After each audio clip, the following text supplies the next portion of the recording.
Hello everyone, this is Punk Kicks, and today we're going to be looking at the brand new Miami Twice colorway of the Lebron 23. It's going to be a full in-depth review, including a bit of unboxing and a couple cons I have with this shoe. So let's get into it. Here's the first overall look of the shoe in 360.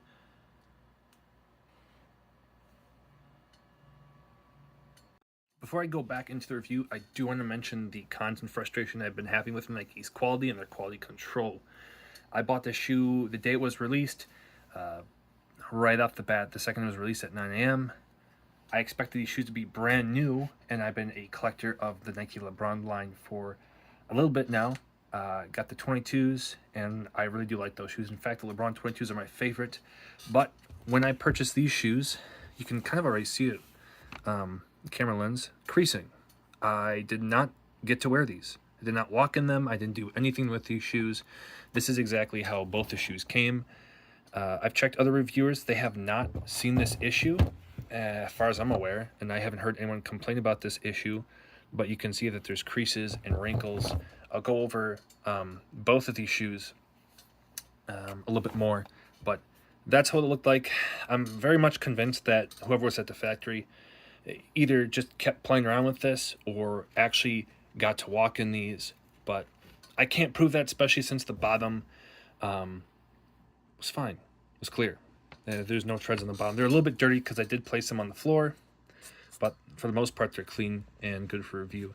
So as you can see right here, there's creasing, and it's a bit of foreshadowing of probably what's going to happen with this shoe, because this is actually very similar to Foamposite, but not Foamposite.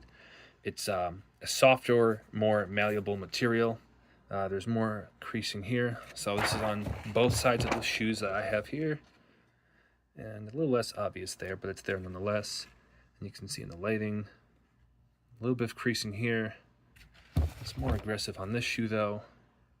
In fact, you can see some scuffs. I don't know where those scuffs came from. That's how the shoe came in. A dent here. What looks to be some piece that must have held the shoe in as they were forming it, but there's a stamp right there. I don't know where that came from, and I don't even really know what that is. A little bit of warpage right here, but I have seen every reviewer's shoe kind of have that. That seems unfortunately normal. And then more so here, you can see more of the creasing, and that was not from me at all. You see a little bit more warpage right there. So we're already off to a pretty bad start. Frustrated to spend over $200 for this shoe. And then moving on from the creases, you actually have some glue stains and spots. I wasn't able to buff it out quite enough yet. I might be able to fix that, but I'm pretty convinced I'm just going to return and or exchange this shoe. So that doesn't end there. It keeps going. You got more glue spots right there. I was able to wipe some of that off. And it ends on this shoe, except for the bottom. There's a little air pocket here inside the bubble. That might be more of a nitpick, but it's just another quality control flaw that Nike's been dealing with. And then there's another issue here on this shoe. You can see a little strand of glue that kind of separated from this material, because they do glue all the way around for this shoe. And then it happens again back at this shoe. A little bit there. There's hard to see, but there's like this little strand that I have to rub off, but it's as thin as a hair. Overall, there's just glue everywhere. That shouldn't be a thing for the Lebron 23s. Moving on to the scuffs. There is a little bit light scuffing, and in fact, there's actually some spots, like black spots on the side of the shoe. So looking closely, you can see these little black specks, and then they continue some more on this shoe, and they're not really apparent on the other shoe. In fact, they're probably too small to see for the camera, but there's a bit of that going on. And I wish I could end it right here, but there's still more going on with this shoe. You can see what seems to be a bit of a blemish, another scuff mark right there.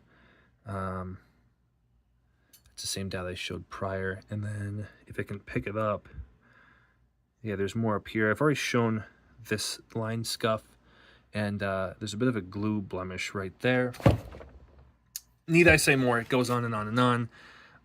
Like this little indentation right here, which actually is on both sides of the outside of the Lebron 22. So this has to be by far the absolute worst quality of any shoe I own or have ever owned from Nike, and I'm disappointed and embarrassed that this is even a LeBron shoe. That's just a quality control issue. Moving on to the other cons I have with this shoe is that the lacing system's good, but in here there's actually what seems to be almost like another lace that just goes right through. I don't know if I would call that more of a cable, but it seems to be like a lace within a lace. There's these I'm just gonna call them cables that go through, and then there's another little lace in here. It's like that leather cyan, and then the lace is attached to this. Now, complaints that people have had with a shoe very similar, which I don't remember the name of in the past, is that if you tighten these too hard, this can actually snap off. I'm a bit worried for that. The good news though, and this is a pro I will make with the LeBron 22, is that this is like a thicker, not so flat like the LeBron 22 if I was to compare it here. So this is the LeBron 22. These are flat laces, but these are thicker, yet they're still flatter on one side. And I must say I really do enjoy these laces.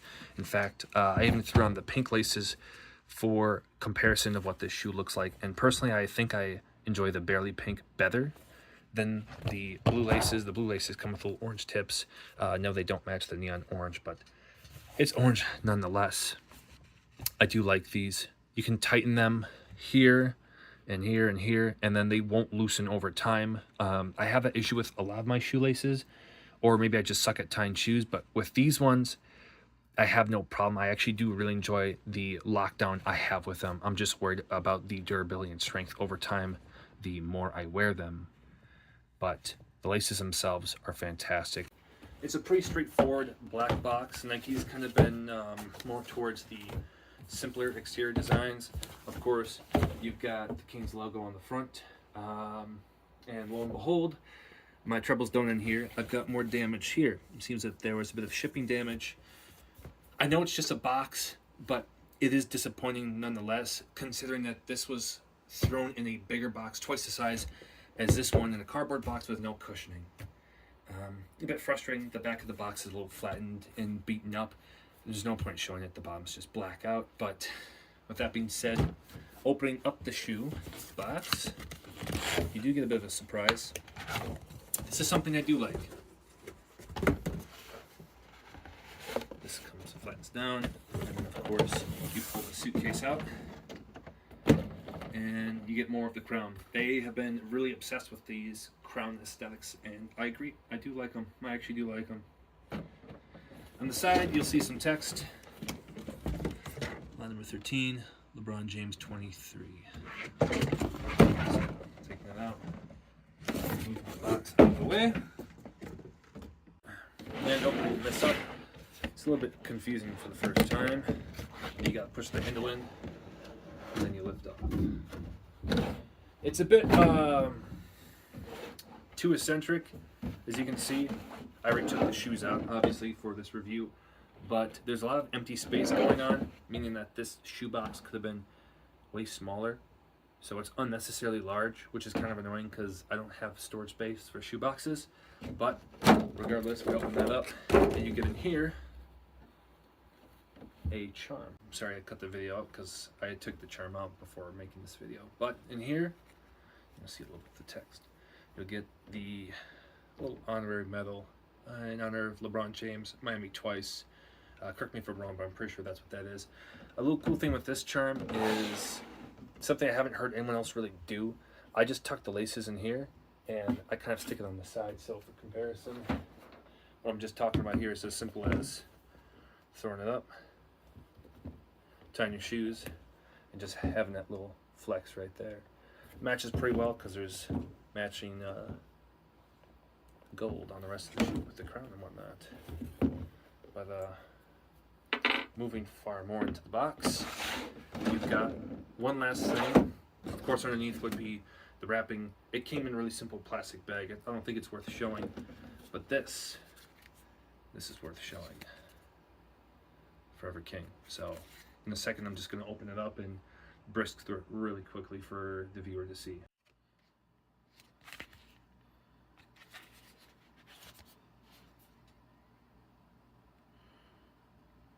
Don't worry, it's not the camera. I can hardly read that too.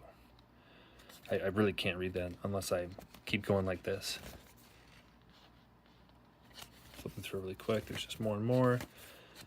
His life, his history, the legacy he left behind, his achievements.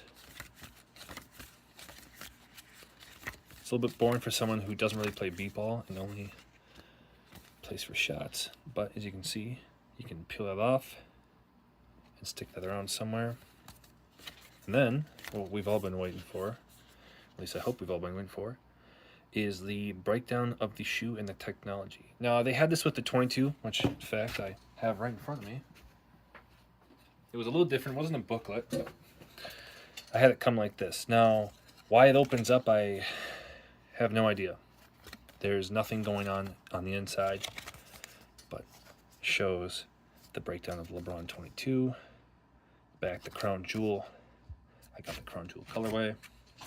And of course I got the LeBron 23. And that comes apart like so. And then of course you get a nice shot of him in the back. And that's the majority of the booklet. Now, getting into the actual look and the engineering of the shoe, we're going to start with the ton. This is made of what I believe was genuine leather, as well as this too. You got the LeBron signature, and then you got these little rivets on the side. I can't read the bottom, but it says best something, and I don't know if that's his signature on the bottom like LeBron James, but of course it goes from yellow and then a slightly different color yellow, and I think the camera's picking that up too. Those aren't exactly the same yellows. It's kind of thrown me off, but that's more of a nitpick. And then underneath it shows lot 13, LBG 23. I don't know what lot 13 means. If that means anything to someone, please let me know in the comments below. I'm illiterate and stupid sometimes.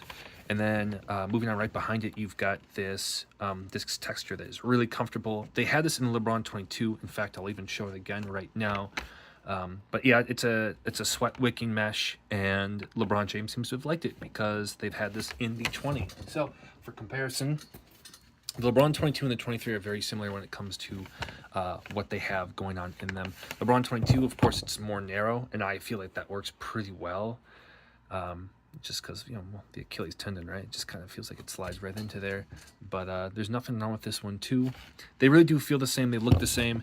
And then when you're feeling it, it feels like there's like almost like this pattern. The 22 shows it better off, where there's almost like these triangular, almost like a frame sort of texture underneath the fabric. And I'm feeling that similar here, but I can't quite pick it up. I mean, you can see a little bit going on, but that does move, and then it ends right here, and then on the inside it stops about right there, just a little bit past the tag. I don't know why that's blurry now. I do apologize.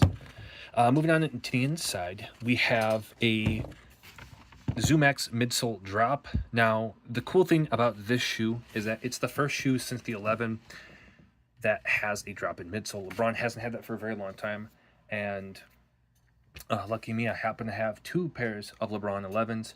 I have the LeBron 11 suede, and then I have the LeBron 11 Elite. So what I'm going to do for the viewer here is I'm actually going to pull this out. In fact, I'm just going to try it in front of the camera instead of doing a colorway, so I can just see how easy it is to access in and out of the shoe.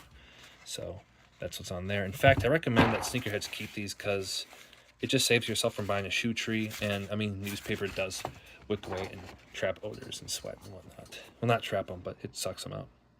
All right, and we are cutting back to where I got most of it out. It is a huge pain. It's harder to get out than the LeBron 11s. There's a lot going on that you don't really see if you were to take these out, and I think that's really cool, and I respect that. But yeah, it's just been a pain, and I guess there's good reason to, because it just keeps the lockdown in there. Inside, see what it kind of looks like underneath. Nothing crazy at all. So here's the drop-in midsole. Texture looks interesting. After I do a full outside look of the shoe. I will do a wear test, and I'll just do a colorway when I get back wearing the shoe, so I can do a full review for that. So that'll happen in just a moment. But underneath you have genuine carbon fiber. This is a thin carbon fiber shrink plate. I looked it up to see how thin the material is, and this is actually rather thin. Foot Dr. Zach, great YouTuber, should be checked out. He explains this. He cuts in half and shows just how thin this material really is, but it does help with torsion, like preventing that sort of thing. I'm a little bit curious because this doesn't feel like it's going to form well to my foot. I'm a little bit in between wide and normal, and you can see Nike is obsessed with this narrow footing, and I don't get that. I have to wear a size 13.5 for a lot of their shoes, despite me being I think I'm more of a size 13. I don't like where basketball shoes are going with this.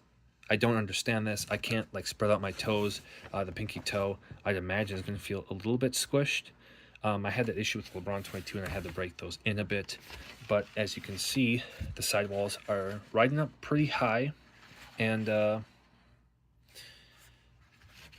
little bit of a, you can see like this slightly discoloration of showing like a different, I don't know what that is. It looks like there's a seam line and they glued something up here.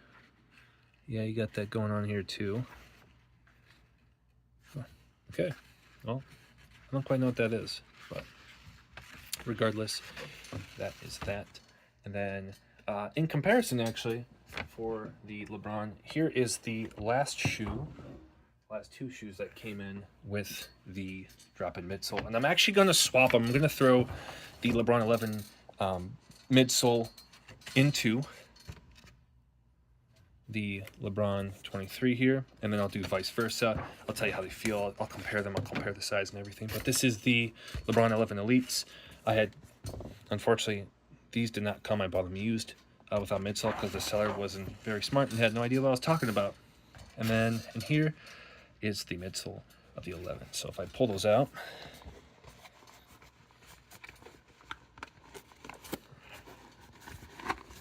what you get is this sort of look. And I wear these and they're pretty comfortable, but this is the Lunar Lawn. And this is the bottom of there. Kind of wraps around. It kind of comes apart here. I don't know if that's just because it's an older shoe, but this works really nice. So for comparison, if I throw these off to the side, we'll see the comparison of the drop-in midsoles. I bought a size 13. This is 13.5, so they're going to be slightly different in overall length, but side-by-side comparison shows that. That's what they look like on the sides, and this is on the bottom.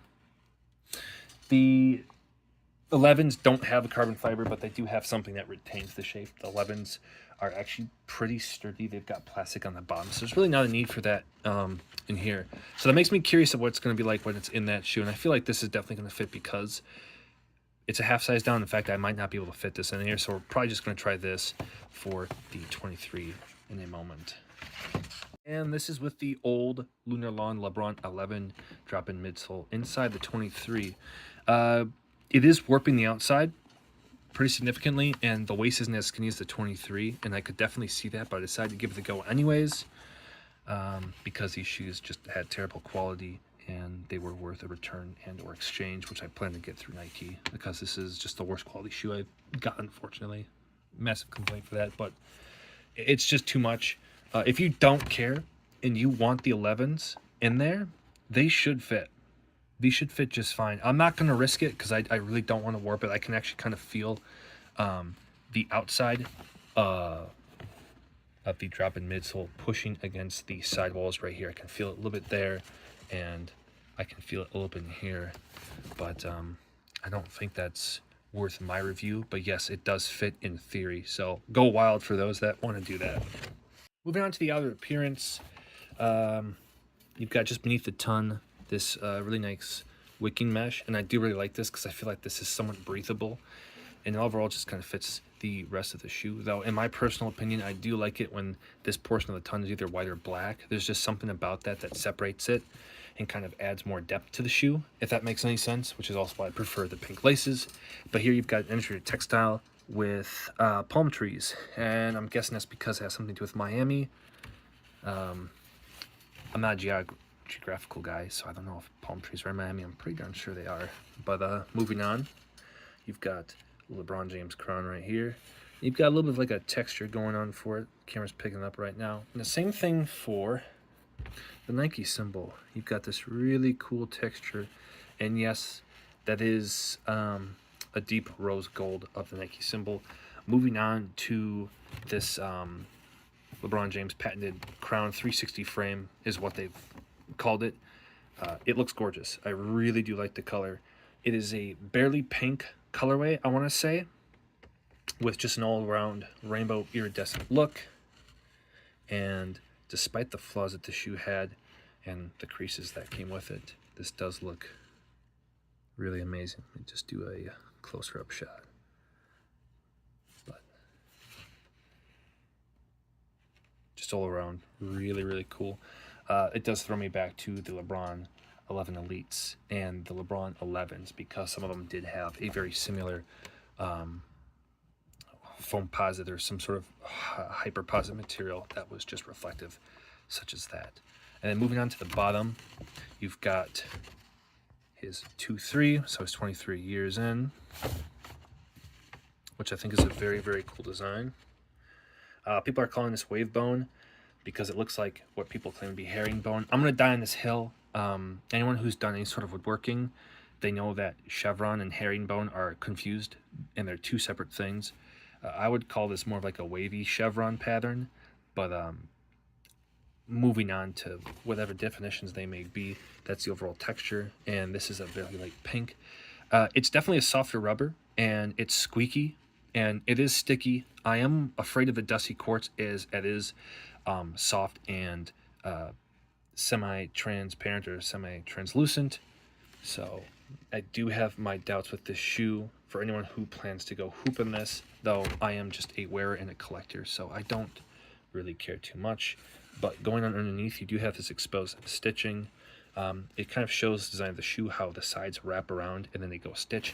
I kind of like it, but I mostly don't. There's just something about this on the back end that bothers me. Not that people are going to see you like bounce up and down and see the back end, but I don't like how exposed it is. That just feels like it's not watertight, and it doesn't look like it's durable to me. That does worry me, and I'm not a big fan of that. So moving on to the last bit of the shoe. Once again, I'm going to show the two laces in comparison. This is teal, this is barely pink, and they come in a box together. Looking at the wearability of this shoe, I actually did cave in and I walked around for a little bit with the LeBron 11 strap and midsole. And I gotta say they're comfortable, but they were warping the sides. Needless to say, this is what the shoes look like on foot, and walking around them, they do make popping and squeezing and squeaking noises, which I don't know what's going on.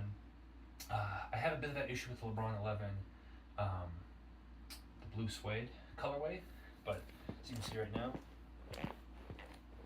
you can hear popping. And I don't know if that's coming from the drop in midsole, or if this lighter foamposite looking 360 frame is actually popping as I'm creasing it, but you can see it does crease rather easily, and I feel like it's going to crease even more and get really worse, like the Adidas Kobe 1 or the Crazy. That one had issues with immediate creasing. I feel like this is going to be the same thing, but walking around in it, there's a lot of squeaking. It just sounds so weird. But that's what it's like on foot.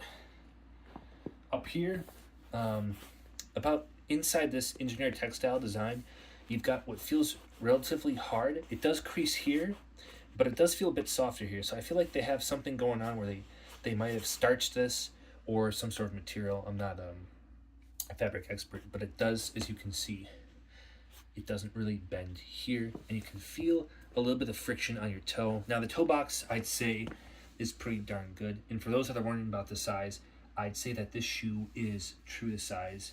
I usually wear 13.5s. I can go up to size 14, size 13, and I'm in between the wide foot and the normal size footing. And I say that these fit relatively well.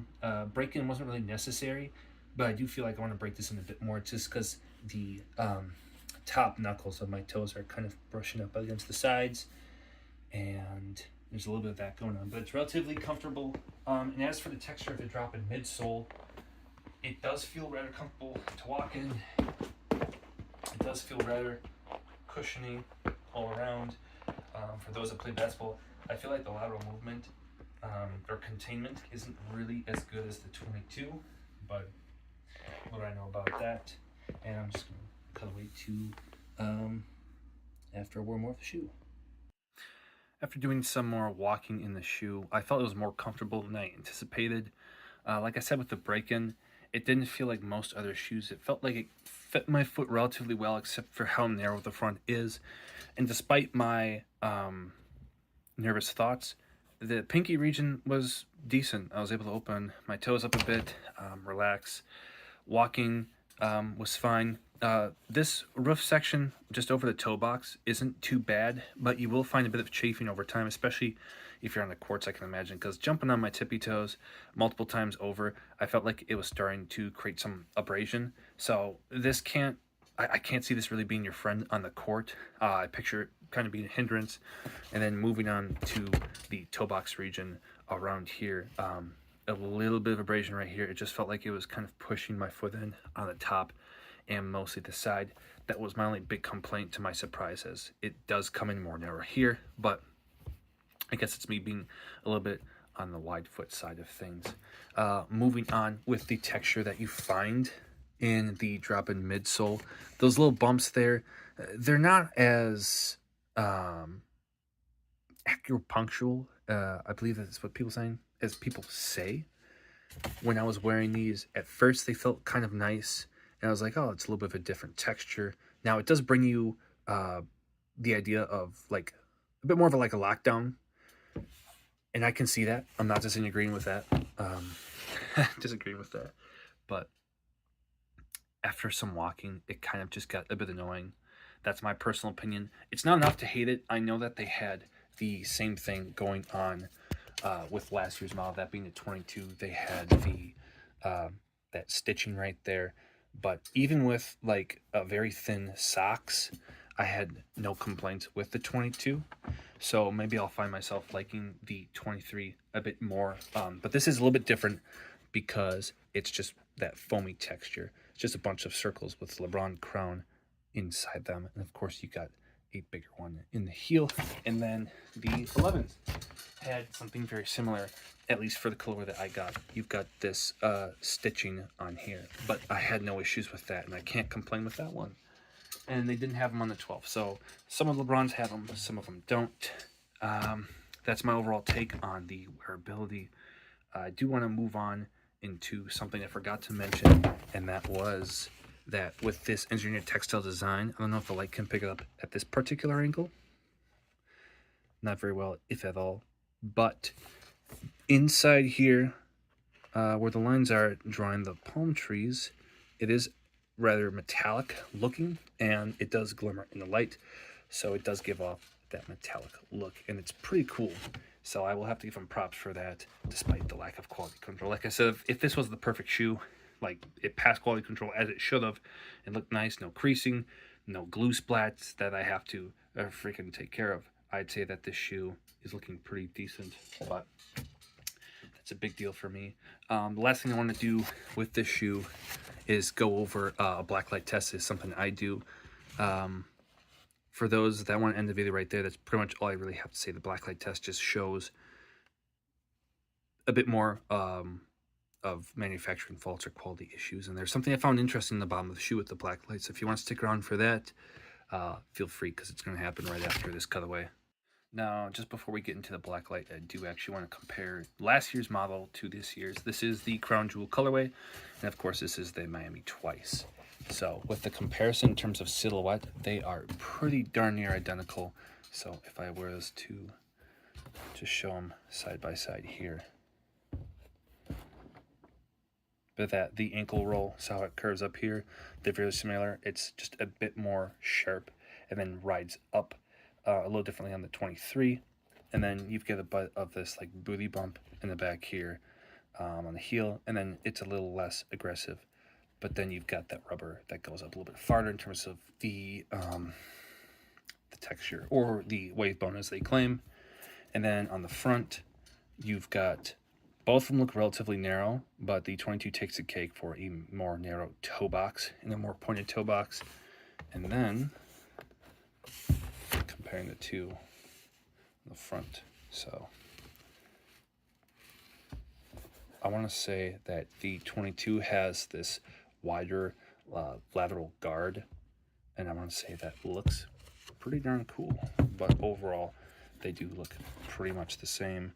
And it seems that LeBron really likes his like middle foot shank. This one's got this reinforced shank. This one's got the carbon fiber midsole drop. Now to the blacklight inspection. I gotta say, under blacklight, it looks pretty cool. You can see the yellow and the orange light up really well, but the yellow tag, well, both of them are yellow. One of them doesn't really shine too well. Just a little interesting feature there. You got a little bit of the nylon cyan that's glowing pretty brightly, but the reason we're trying black light is to show any discoloration. You can see some of the over glue right there. I'm not sure actually if I can really pick it up too well, but if we zoom in, not too bad. What gets weird though is when you're looking at the bottom of the shoe, you notice that there's some discoloration. Oh. Some parts are a lighter white and some parts are a bit pinkish. I'm guessing that's where they laid the glue underneath and it's just picking up the glue and kind of lighting. Or it could just be discoloration. That's the LeBron 23. I think overall, despite the quality hiccup that I have with this shoe, the shoe itself is pretty good. I'd probably give it a 7 out of 10, 8 out of 10. I think there's a little bit better that they could do with the shoe, but I wouldn't say it's at all really bad. Part of the reason I gave that review was there's some exposed stitching and I'm just worried, and I feel like some of the material is too weak and thin to last too long. But the appearance I would give a 9 out of 10. I think the colorway is really cool. They've got a lot of really neat features. The thing I love about the LeBron shoes is that they show a lot of details and hints towards the LeBron legacy. There's your 2-3 there. And I think it does continue the LeBron line pretty good overall. That's about all I have to say with this. If you disliked the video, don't forget to leave a dislike. Explain what you hate. Unsubscribe if you lost interest in me. And I am Soul Punk Kicks, and I'm out.